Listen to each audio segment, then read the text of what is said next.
Okay, so this is where I've exposed for my sky, and as you can see, our foreground is very, very dark. And now, if we expose for our foreground, our sky is very bright.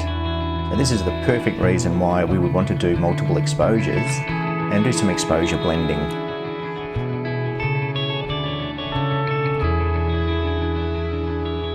So as you can see here, if we expose for our sky, completely lost everything in our foreground. And this one here, we've completely blown our sky and we've lost all that detail.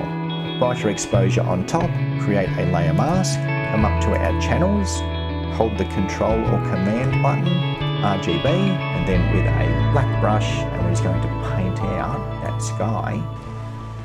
Hello again. Look what we've got. Okay, we've got a pretty epic sky at the moment, lots of storms around. So what we're going to do today is we're going to do some multiple exposures. And what I want to do is really focus on our foreground for starters, get a really nice foreground, and then we're going to do a separate exposure for our sky and we'll blend them together. Okay, so I'll run through all of the camera settings and then I'll follow this up with the editing stream. So I'll show you how we can blend those images together. But yes, with a bit of luck, we could get a pretty epic sky tonight. Very stormy, a little bit of rain around.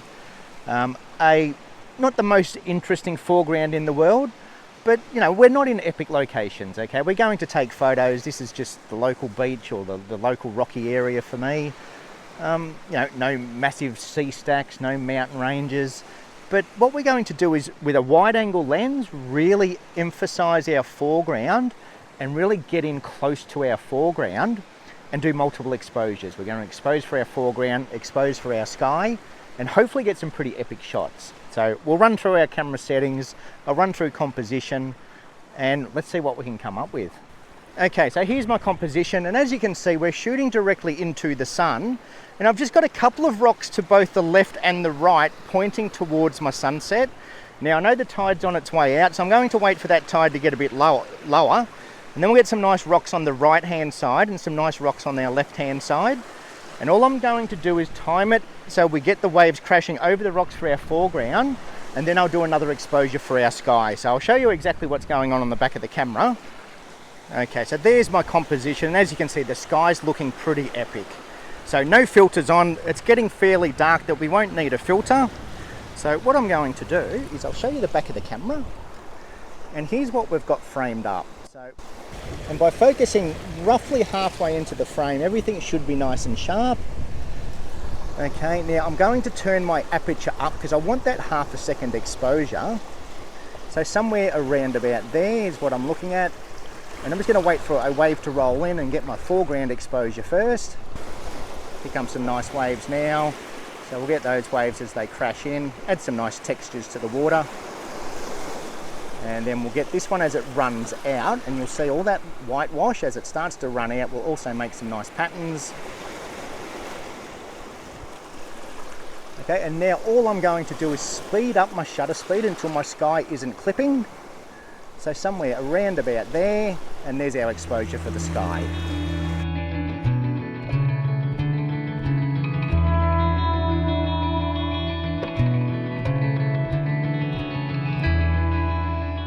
Okay, now look at this. Now we're getting some nice sky. So my foreground isn't the most epic foreground of all time, but it's enough just to be interesting. Okay, so once again, I'm just going to expose for my foreground, and I'm going to aim it up. Now that we've got a lot happening in the sky, I want to get a little bit more sky. So once again, I'm exposing for my foreground, and now this is where we're really going to see the difference between our two exposures. Okay, now the sky is really bright. So I'm going to get a few more for my foreground, and then I'm really going to concentrate on that sky. So here comes a nice wave now. We'll just get this one as it rolls in. Okay, and now I'm going to quickly get my sky while it's got a lot happening up there. Okay, now I'm just exposing for my sky. So focus point isn't changing. I'm leaving my focus point exactly where it is. And now we've got a really, really nice sky. So I'm just going to recompose quickly.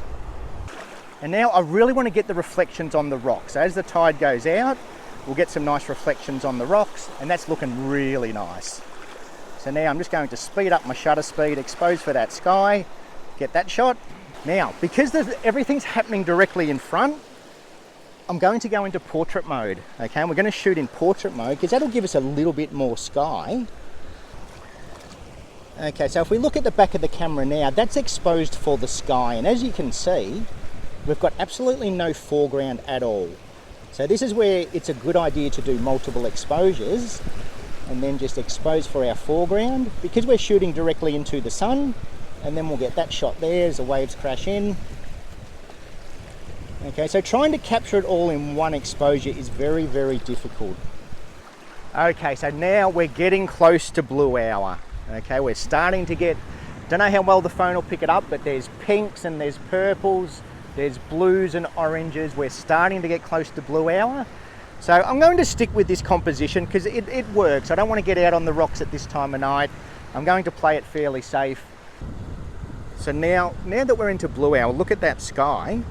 But let me zoom down to the foreground, or pan down, and look at that. That's our foreground. Can't see anything. But I can assure you, with my eyes, I can see that rock pool. I can still see all the textures on the rocks. It's not that dark that I can't see, but our cameras can't pick up that sort of a range. So this is where multiple exposures really come into their own, and the photos just look cool, and that's what it's all about for me. Just make the photos look awesome. Okay, so now have a look at this. So this is exposing for our sky, keeping our sky under control, and we've got absolutely no shadow detail whatsoever. Okay, so once again, my focus is kind of on the horizon. This time of night, I'm not going to focus stack. What I'm going to do is kind of do like a hyperfocal distance by focusing just beyond halfway through my frame. Okay, and once again, I'm just going to manually focus to around about there. Okay, so I'm focused where I need to be. And once again, what I'm going to do is turn up my exposure. So we're going to go up to 13 seconds. And all I'm looking at is my foreground at this stage. And as you can see, sky is completely blown. So this is the time of night where you really do need to do multiple exposures. So we'll fire off that shot. Okay, and then all I'm going to do is speed up my shutter speed and just watch my histogram and wait until that histogram's not completely overexposing. And we're going to fire off that shot, and that's my 2 exposures.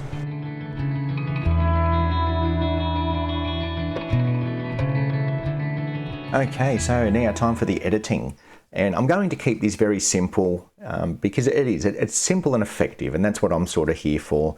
It's not going to be a full workflow. I'm just going to show you how to blend these images together to get as close to a natural looking image as possible. So as I mentioned earlier, that I like to recreate what I see with my eyes, okay? And I could see all this detail in my foreground, and I could see all this detail in my sky. A camera can't capture all of that, okay? So that's why we've done the 2 exposures. We've got this exposure here for all this detail in our sky, okay? So we can see all that color. This one here, it's overexposed, so we've lost all of that color, okay? It's just a washed out mess. So that's why we do the 2 exposures, to just retain all of that information. And as we can see here, we can't see our foreground.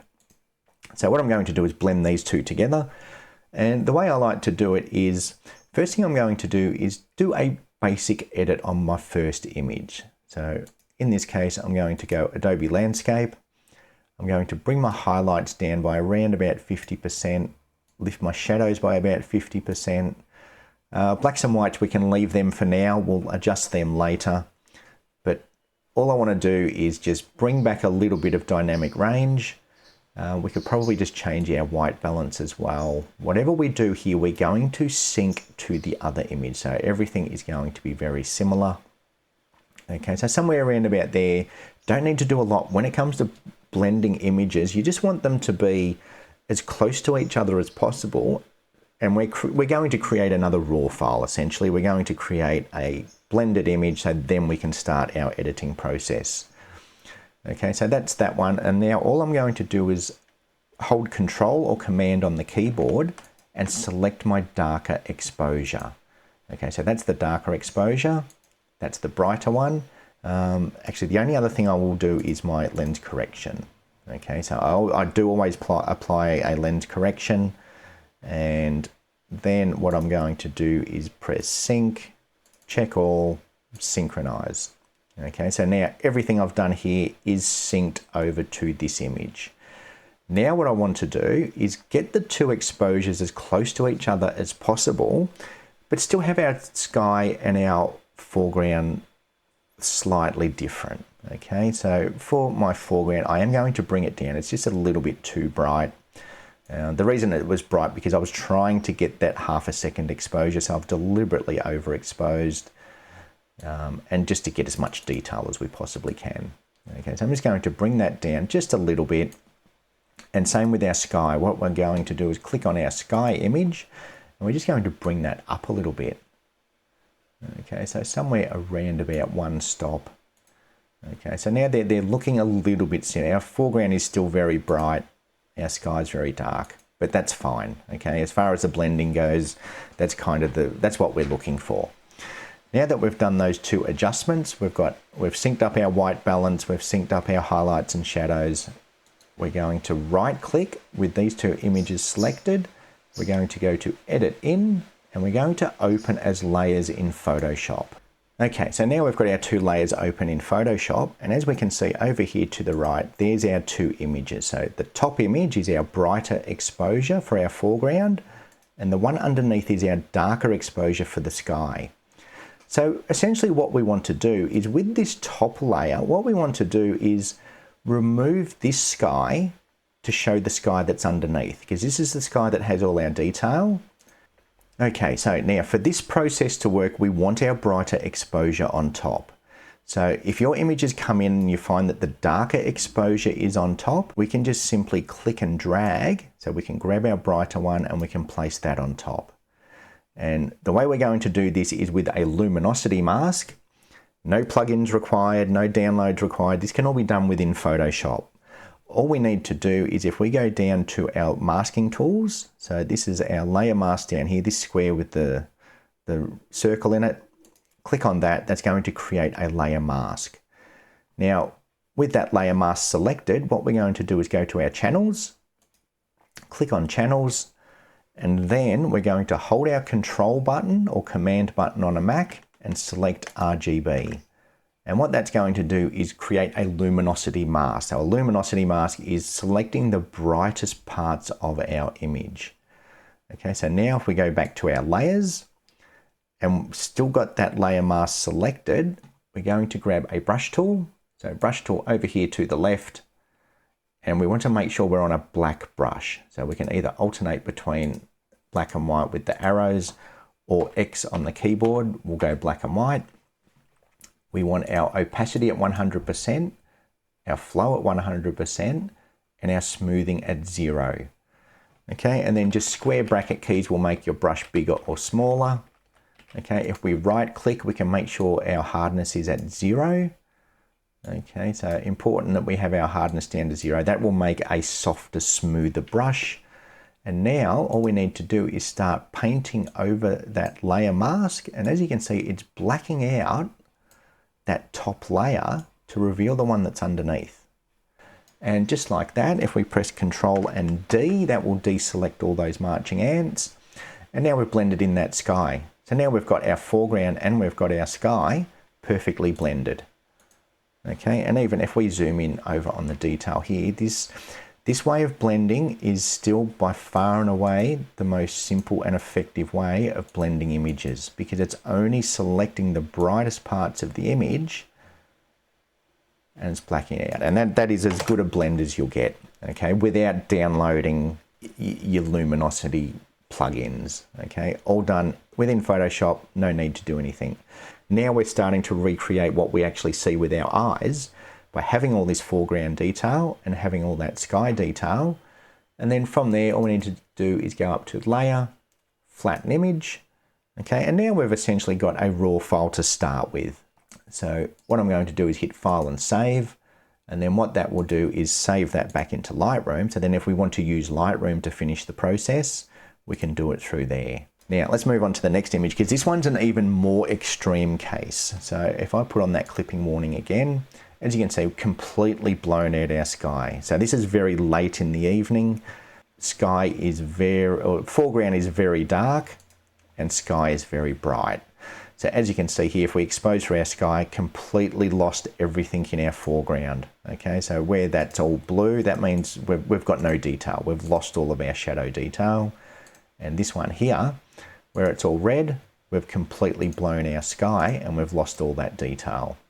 Okay, so again, brighter exposure on top, create a layer mask, come up to our channels, hold the Control or Command button, RGB, and it's going to select the brightest parts of the image, and then with a black brush we're just going to make this one a little bit bigger, and we're just going to paint out that sky to reveal our sky that's underneath. Okay, and every time we click and drag, it goes a little bit more into the image. Okay, so a couple of passes there, and then Control and D, deselect, and look at that. Now we've got that very dark foreground which had absolutely no detail whatsoever, and now we've got a foreground where we can actually see what's going on. Okay, and still retaining all that detail in the sky as well. Okay, and preserving all our shadow detail. Okay, so again, that's just a very basic blend. If you want it to look more realistic, it's quite simple really. If we just come to our curves now, because it was late in the day, if we just bring our curves down, make everything a little bit darker, okay, now it's looking a little bit more realistic because it was dark at this time of night. Okay, and that's why, you know, once you've blended your images together, then you can do your editing process. Okay, if you want it to be dark and moody, you can then use curves, use levels, do whatever you want. If you want it to be bright, vibrant, knock yourself out as far as the editing goes. This is just to show you how to blend them together, get you to a starting point, and more importantly, preserve all this detail. Okay, as I mentioned earlier, I can see all of this with my eyes. Okay, I can see all of that detail when I'm out in the field. I can see everything in the sky. Okay, my eyes don't blow out a sky. My eyes don't underexpose a foreground. Okay, so that's what I'm recreating. I'm recreating what I saw to make it look a bit more realistic. Okay, and that's about it. That's about it for that video. So hopefully you enjoyed it. If you did, please give it a thumbs up. If you're not subscribed, feel free to subscribe. Lots more videos like this coming up. I think this is the direction I want to go in. This is the direction of showing you in the field and then showing the editing as well. I will still do the simple and effective videos. I'm not going to completely change the style of YouTube. Okay, so thank you again, and hopefully soon I will see you live. I haven't done a live this year. We're getting there. There's going to be a very special live stream coming up soon. So if you're not subscribed, subscribe, then you'll get a notification that I'm going live. Because yes, I do have a really good one planned very shortly. So thank you all again, and I will see you next time.